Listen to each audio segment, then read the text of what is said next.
At 89 years old, Oscar-winning actress Julie Andrews is not looking back on her career. She's digging deeper than ever before. In her new memoir, released this month to thunderous acclaim, the screen and stage icon has shattered the veneers of childhood wonder and Hollywood gloss. With typical grace, she's opened the door to private moments and confessed truths so startling that fans are still gasping at the revelations. One line, in particular, has the world buzzing. He was massive.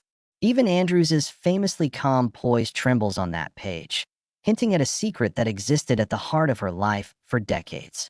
We know Julie Andrews for Mary Poppins's gentle magic and Maria's soaring melodies amid the Alps. We remember her as the embodiment of kindness, never someone who'd court controversy or wield her voice like a sword. Yet in Chapter 11 of her memoir, she pauses mid-story, takes a breath, and names the person who changed everything. An early mentor, a husband, and a creative force she adored and sometimes feared. She recounts how, at the height of her West End fame, she encountered a man whose physical presence and emotional power left her breathless. He was massive in every sense of the word, she writes, not just in stature, but in influence, ambition, and, most remarkably, in love.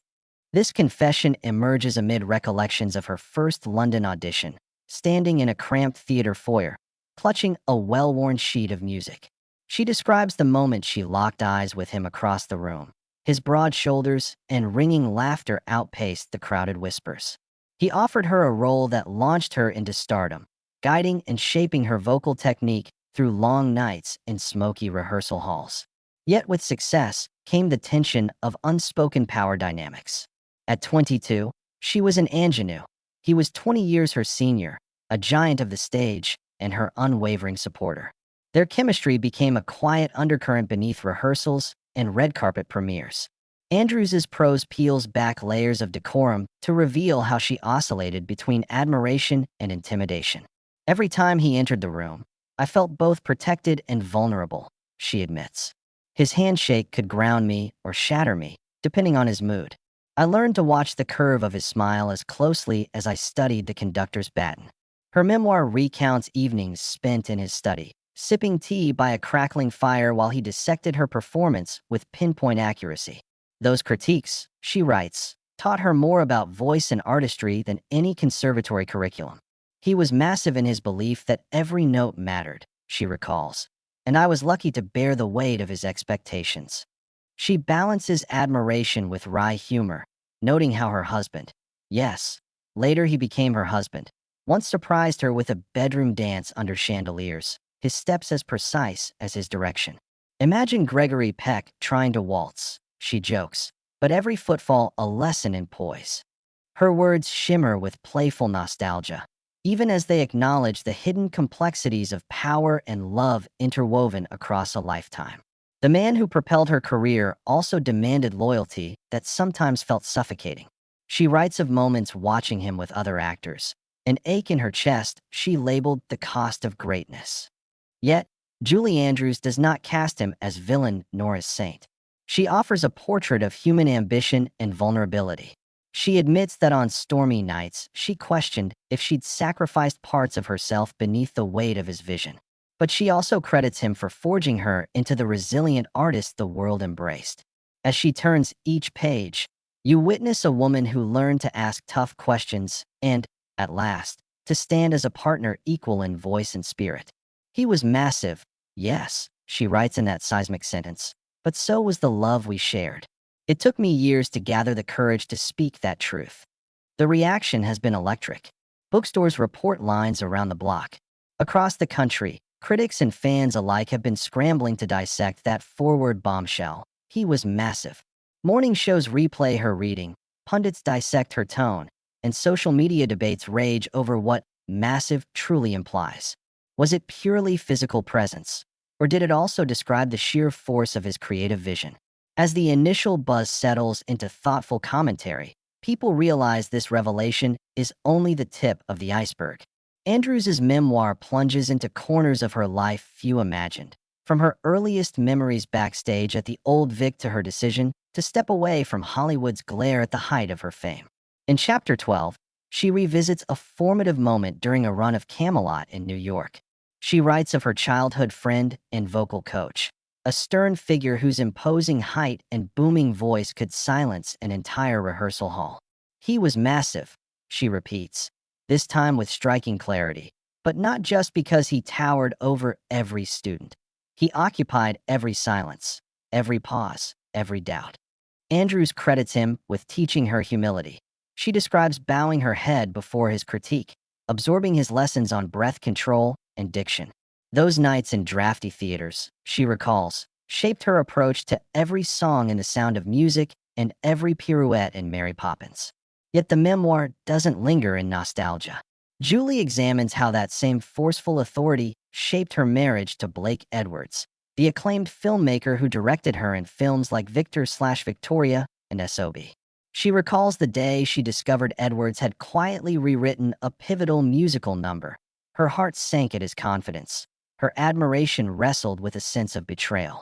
He was massive in his belief that his vision was perfect, she writes, and I was left questioning if my voice belonged to me or to the roles he imagined for me. Only in hindsight does she see how that tension drove her to assert herself more fiercely, refining her craft and demanding equal partnership both on screen and off. Balancing motherhood with stardom emerges as another central theme.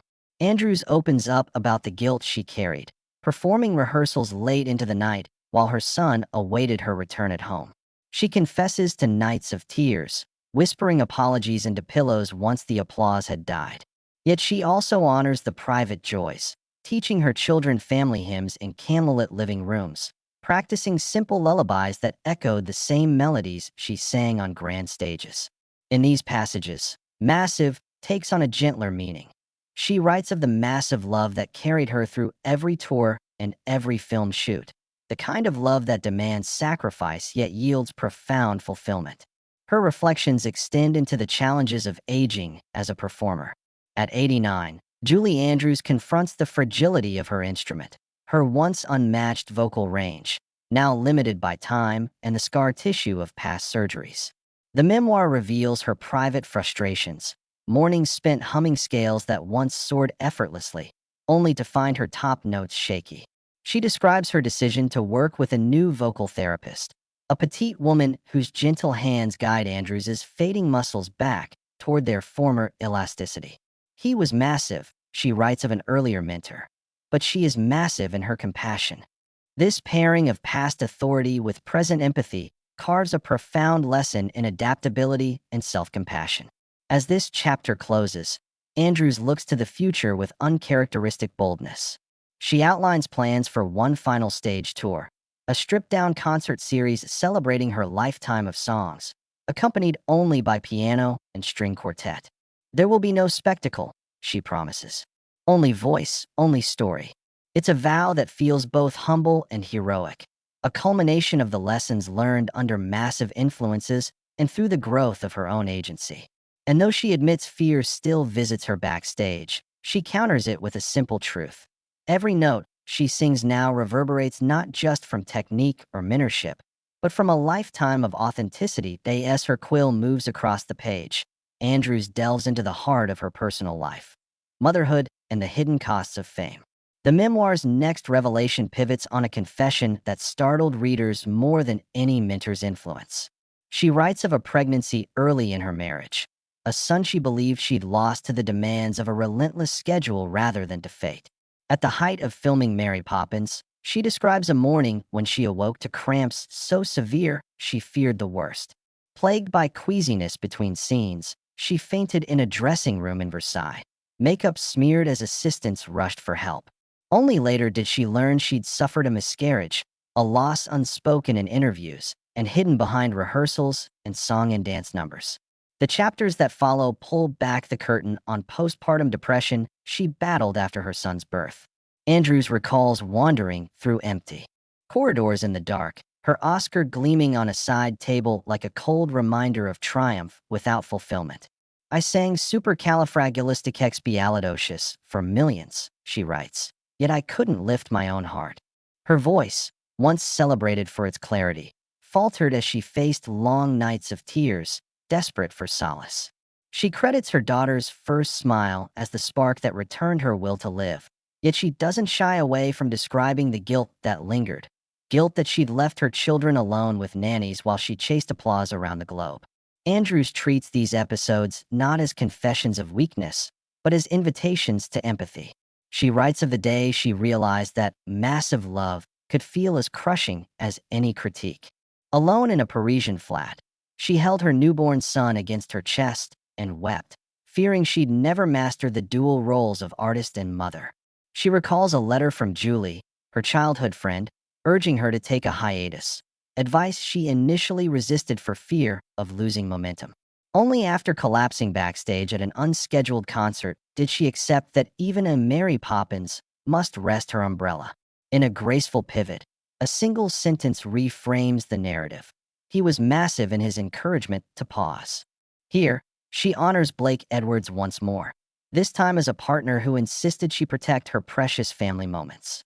She details how Edwards paused a film schedule, shipped her back home by private jet, and insisted she take a month away from scripts and spotlights. His presence, once criticized for overbearing ambition, now receives an equal measure of gratitude.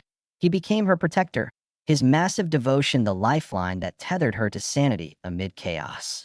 The memoir then explores the legacy of child stardom on Andrews's own family.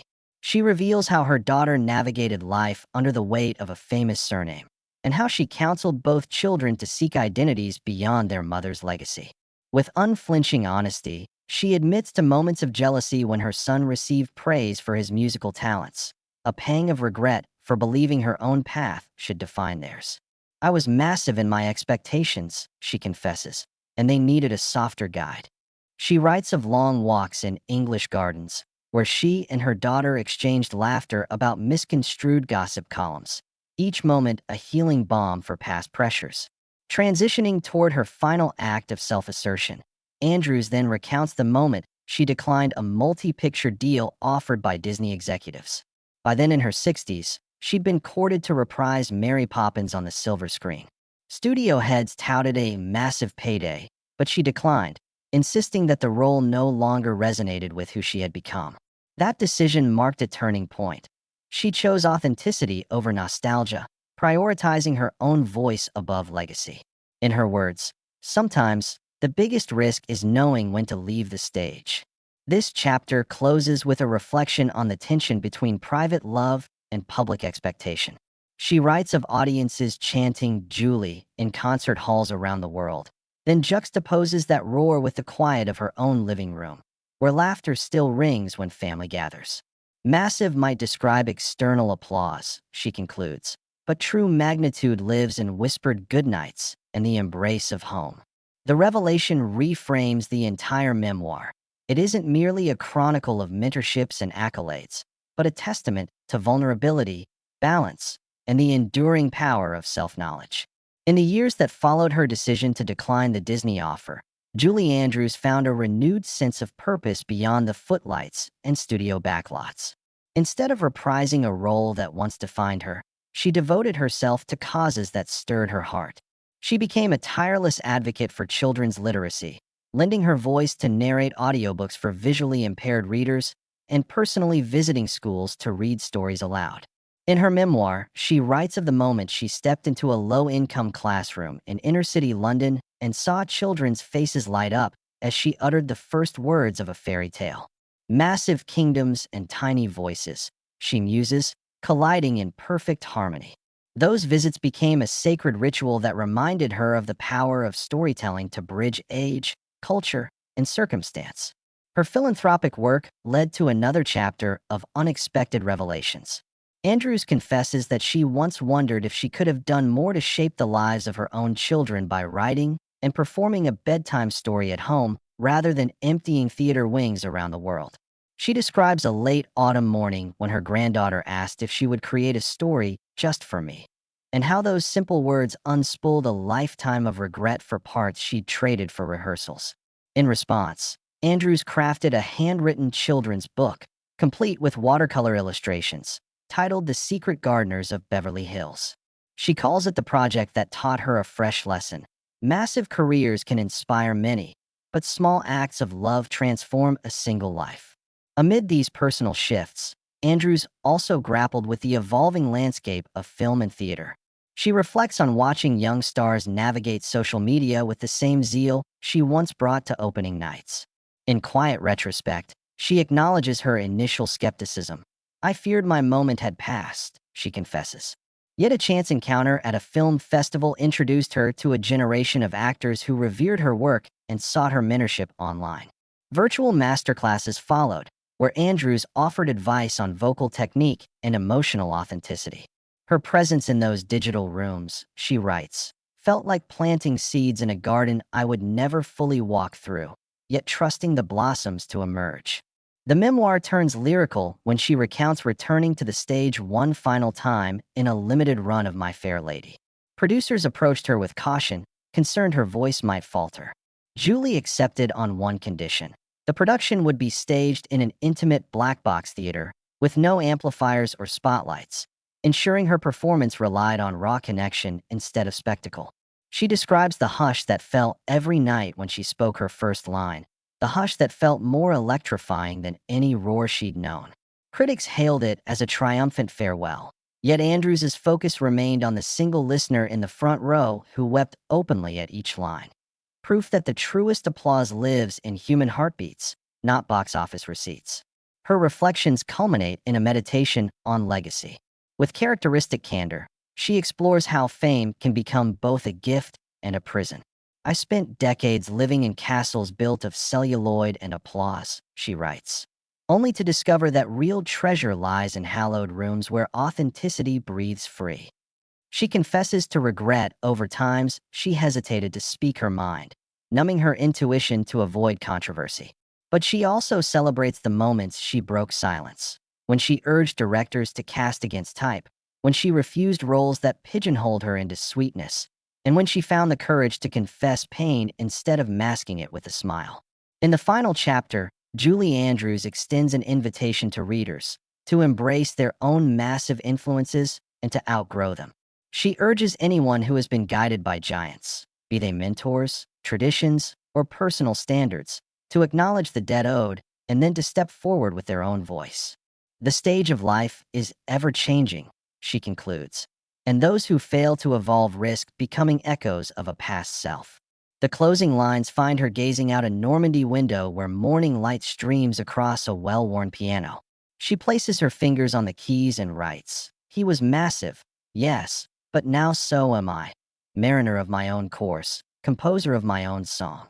With that, the memoir ends, a testament to strength, surrender, and the enduring capacity of a life bravely lived in the midst of this memoir's whirlwind acclaim. Andrews pauses to survey the unconventional terrain she's traversed. She reflects on the emotional vicissitudes of fame, acknowledging that there were moments when the applause felt colder than the hush of an empty theater. She recalls skipping down gilded corridors in Hollywood's golden age, radiant in sequined gowns, yet carrying an ache for genuine connection that no spotlight could soothe.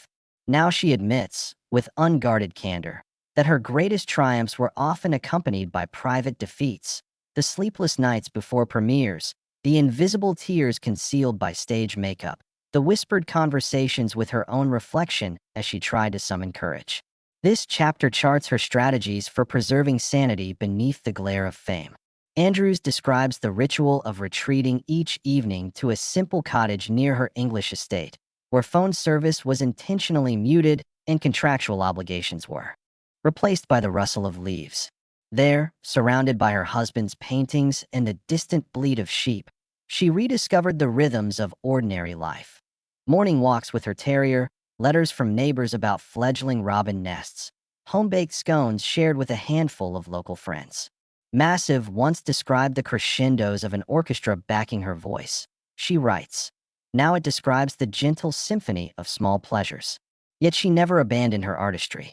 The memoir reveals an underground project Andrews guarded for decades, a private collection of unpublished songs she composed in the quiet hours between film shoots. In her youth, she had written lullabies for her children and polished Broadway-style show tunes never meant for public hearing. At 89, she finally curated those melodies into a companion album, a treasury of bedtime songs. which she released alongside the memoir. Fans discovered a new dimension of her talent: tender, intimate pieces that lacked grand orchestration but resonated with profound sincerity. Listeners described feeling cradled by her voice, as if she were singing directly into their living room. Andrews recounts how the album revived her sense of creative momentum. She embarked on a brief tour of hospital wards, singing bedside for patients who could not leave their rooms. She describes kneeling at a child's bedside and offering a gentle lullaby, feeling in that moment more potent than any stage diva commanding thunderous applause. Those humbling encounters became an unspoken promise. She vowed to use her gifts not primarily for acclaim, but for solace and healing. "He was massive in teaching me to command a stage," she writes. "But these quiet nights taught me how to wield compassion." The memoir's penultimate pages explore her evolving relationship with technology and media. Andrews recounts fielding emails from young animators seeking permission to use her likeness in fan art, from virtual reality designers hoping to recreate her voice for immersive experiences, and from podcast hosts craving her insights on show business's future. Once apprehensive about digital platforms, she now marvels at their power to connect generations. She writes of logging into a late-night live stream to answer viewer questions, her once pristine set replaced by a cozy study lit by lamps and stacked books. In that unvarnished setting, her laughter rang truer than any studio cackle. Finally, Andrews turns inward, examining the private cost of public storytelling. She recalls a dream in which she performed Mary Poppins without rehearsals, her voice faltering, her children in the audience weeping. She woke with the bittersweet certainty that every performance, even the most beloved, is also an act of self-exposure. This realization crystallizes into her closing philosophy: that every artist carries multiple selves, the public one adorned in costume and the private one residing behind closed doors. And though the world may forever cherish Mary Poppins or Eliza Doolittle, it is the private selves, unscripted and vulnerable, that define true legacy. As the chapter concludes, Andrews addresses her readers directly. She urges them to acknowledge the massive forces that have shaped them, whether mentors or cultural tides, and then to claim their own agency. She encourages fledgling artists to seek guidance, but to remember that authenticity must ultimately trump imitation. By inviting readers into her own confessions of love and regret, of ambition restrained by compassion, she offers not just a portrait of a life in the limelight, but a living guide for navigating the interplay of power and humility. In the end, Julie Andrews' memoir becomes more than a chronicle of roles and revelations. It's an invitation to reframe our own stories. Since the book's debut, letters and emails have poured into her inbox, some from longtime fans moved by her candid confessions of loss and renewal, others from artists inspired by her journey to claim their agency. In press interviews, she speaks of gratitude for the empathy readers have shown, noting how a simple phrase like "he was massive" has resonated far beyond its original context. It has become a symbol for the influences that tower over us, and the courage required to stand shoulder to shoulder with them. Her publisher reports the memoir will be translated into a dozen languages, reaching audiences on 5 continents. Booksellers organize special events where Andrews appears via live video feed, sharing anecdotes about early rehearsals and answering audience questions. One evening, she glows with amusement as a fan asks whether she would ever consider a final film appearance. With a gentle smile, she replies, "Storytelling is in my heart, but I prefer passing the pen to younger voices now." The crowd erupts in applause, acknowledging that legacy often shines brightest when we choose to pass the torch. Reflecting on this response, Andrews notes in her final epilogue that legacy is not measured by box office tallies or ticket sales, but by glimmers of authenticity that catch fire in other lives. She describes a moment in a small-town bookshop when a mother approached and told her that the memoir helped her face unresolved grief after a mentor's passing. "He was massive in my life," the mother said, echoing Andrews' words. That phrase, Andrews realizes, has become a flicker of collective understanding, a reminder that every life contains figures who shape us. As autumn's twilight deepens, Andrews spends more time in her Normandy garden, surrounded by rose bushes she has tended for decades. Here, she revisits her journal entries, selecting passages to read aloud in the crisp air. Her voice, though softer than in her youth, carries a warmth that draws birds into the arbor overhead. In these solitary performances, she rediscovers the joy of speaking from the heart rather than a script, a realization she writes about in the memoir's final sentences. To live fully is to embrace both the massive and the minute, she concludes. May we all learn to wield our influence kindly and to attend with gratitude to the small kindnesses that shape our days. Looking ahead, Andrews plans to collaborate with filmmakers to adapt her memoir into a limited series. She envisions seasons following each chapter of her life. Chapter 1 in London's West End, Chapter 2 at Hollywood's peak, Chapter 3 in the quiet revolutions of her later years. She hopes that viewers will witness not only the glamour, but also the vulnerability that she has laid bare on the page. It will be a different kind of performance, she says. One where I no longer hide behind a character, but stand as myself, with all my flaws and strengths. In the wake of the memoir's success, Andrews has proudly launched a philanthropic foundation to support emerging storytellers and community outreach programs. Known as the Andrews Legacy Trust, it offers grants and residencies to writers exploring personal histories or cultural memory projects. Each year, Andrews selects a cohort of fellows who receive one-on-one mentorship in crafting authentic narratives. She frequently hosts online workshops where she shares exercises that helped her excavate decades-old memories, encouraging participants to face the towering influences in their own lives. Writing is an act of courage, she reminds them, but the world needs every voice that dares to tell its truth. Perhaps the most enduring impact of her memoir will be the permission it grants to readers to explore their own hidden truths. Andrews frequently reminds interviewers that every person carries an untold chapter, waiting for the courage to be written. She encourages anyone who has lived under the shadow of powerful figures, parents, teachers, cultural icons, to honor those lessons, then to step forward and claim their own narrative. In doing so, she believes we all become authors of our destinies rather than mere footnotes in someone else's story. And so, at 89, Julie Andrews offers her final confession not as a reveal of scandal, but as a gift of authenticity. She shows us that embracing massive influences demands humility as well as strength, and that true artistry lies in the marriage of vulnerability and grace. As her serenade of memoir pages draws to a close, we sense that her greatest role is not a character on stage, but the ever-evolving author of her own life, teaching us all to face our behemoths and, in turn, discover how truly massive our own voices can be.